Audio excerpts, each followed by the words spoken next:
সুধার হাতে divorce letter পেয়ে সুধাকে ফিরিয়ে আনতে তেজ যায় সুধার বাড়ি। হ্যাঁ বন্ধুরা, শুভ বিবাহ ধারাবাহিকের আজকের পর্বে ধারাবাহিকের শুরুতে দেখা যায় ঝিনুক, তরি এবং সুধাকে নিয়ে আচার্য বাড়িতে আসে। তখন দোয়েল এসে বলে, আমি জানতাম তুমি আমাদের সুধা, কিন্তু এতদিন আমাদের ছেড়ে কেন লুকিয়ে লুকিয়ে বেড়াচ্ছ?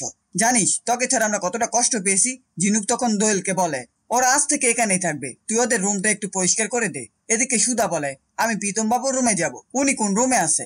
পরে সুধা ও তরি প্রীতম বাবুর রুমে যায়। সুধা জিজ্ঞেস করে, আপনি এতটা চোট পেয়েছেন অথচ আমাকে একবারও বলার প্রয়োজন বোধ করলেন না?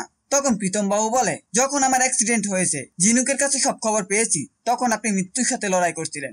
আমি যেতে চেয়েছিলাম, কিন্তু সৌম্য আমাকে আটকে দেয়। তাই আমি বিছানায় শুয়ে আপনার জন্য প্রার্থনা করেছিলাম যেন আপনি দ্রুত সুস্থ হয়ে ওঠেন। এরপর দৃশ্য ঘুরে আমাদের বসু মল্লিক বাড়িতে দেখানো হয়। তেজ তার ঠাম্মিকে বলে, আমি সুধাকে আবার এই বাড়িতে ফিরিয়ে আনবো। সুধা আর তরি আমার সাথেই থাকবে। তেজের ঠাম্মি জবাব দেয়, এখন কোন মুখে তুমি এসব বলছো? সুধার সাথে এবারই লোকেরা যেমন ব্যবহার করেছে আর তুমি যে অবিশ্বাস করেছো, তাতে কি মনে হয় সুধা আবার এই বাড়িতে ফিরবে? যদি ফিরেও আসে সেটা অধিকার দেখিয়ে আনা যাবে না, ভালোবাসা দিয়েই ওকে ফিরিয়ে আনতে হবে। তখন জোসনা বলে, হ্যাঁ ভাই, ঠাম্মি ঠিকই বলেছে, তুই যেভাবে হোক সুধাকে ফিরিয়ে আন। কিছুক্ষণ পর তরিতা হাতে একটি চিঠির খাম নিয়ে এসে তেজকে দেয় এবং বলে, দাদা ভাই, এই চিঠিটা আপনাকে দেওয়ার জন্য বলা হয়েছে। তেজ চিঠিটা খুলেই দেখে সেটা ডিভোর্স পেপার। চিঠি দেখে তেজ সহ সকলেই অবাক হয়ে যায়। তেজ বলে, সুধা কিছুতেই আমাকে ডিভোর্স দিতে পারে না, আমি এখনই যাবো ওকে ফিরিয়ে আনতে। ঠিক তখনই অনিমেষের বাবা এসে বলে, তুই ওকে কিভাবে ফিরিয়ে আনবি? এটা তো সুধাই পাঠিয়েছে, তোমাদের সম্পর্ক ছিন্ন করতে চাইছে ও।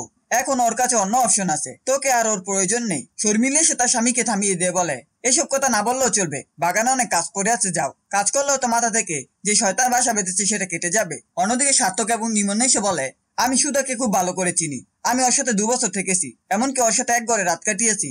আমাদের একটা বাচ্চাও আছে, আর সেটা অন্য কেউ নয়, তরি।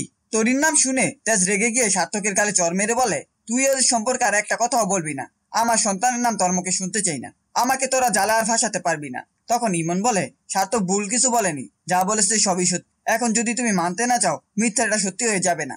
এরপর দৃশ্যগুলো আমাদের আচার্য বাড়িতে দেখানো হয়। সুধার জেঠুমনি সুধাকে বলে, তুই ও বাড়িতে যত কষ্ট পেয়েছিস, এখন থেকে সেই কষ্টগুলো থেকে মুক্তি পেতে হবে।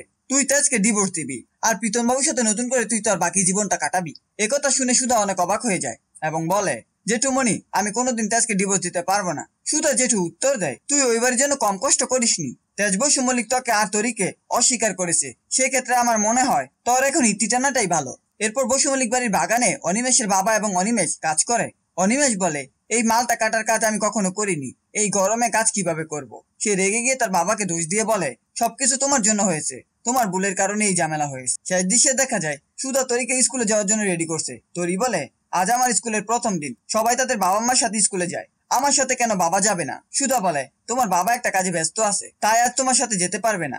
মায়ের কথা শুনে তরি বলে, মাম্মাম, তুমি আমাকে প্রতিশ্রুতি দিয়েছিলে কখনো মিথ্যে বলবে না, তাহলে আজ কেন বাবার কাজের কথা বলে আমাকে মিথ্যে বলছো? ঠিক তখনই প্রীতম বাবু এসে তরিকে কোলে নিয়ে বলে, তোমাকে স্কুলে যাওয়ার পথে আমি আইসক্রিম চকলেট কিনে দেবো, আর বাড়ি ফিরে এসে অনেক গল্প শোনাবো। ঝিনুক এসে বলে, তাড়াতাড়ি চলো, স্কুলে দেরি হয়ে যাচ্ছে। এদিকে সুধা মনে মনে ভাবে, গজানন, আমি এ কেমন দুটনায় পড়লাম, আমি কি করব কিছুই বুঝতে পারছি না।